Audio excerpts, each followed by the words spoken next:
Onferrando gotzainak bultzaturik, kristauen batasunaren aldeko otoitza asteari ospakizun ekumeniko batekin eman zitzaion amaiera. Mariano Manesku apaiz ortodoxoa lagun, ekitaldian Eliza Katolikoko eta Errumaniako Eliz Ortodoxoko fedenuak bildu ziren.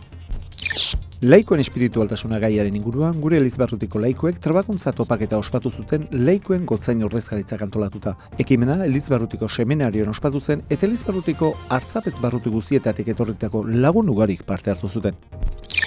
Jubileo urteko 3. ate santua ireki zen Loiolako santutegian. Mezan, Fernando Prado gotzainak fededunei dei egin zien errukiari eta jubileoaren garrantziari buruz hausnartu dezaten. Orain, 4. ate santuari begira jarrita gaude. Martuteneko espetxekoari, alegia. Urtarrilaren 24ko itasira, Erroman buruturiko gizarte komunikaziorako ordezkarien bazarrean parte hartu zuen Donostiako Elizbarrutiak. Topaketa jubileoaren ekitaldien baitan ospatu zen eta kazetarien eta komunikatzaileen zaindari den Salesko San Frantziskoren egunarekin egin zuen bat.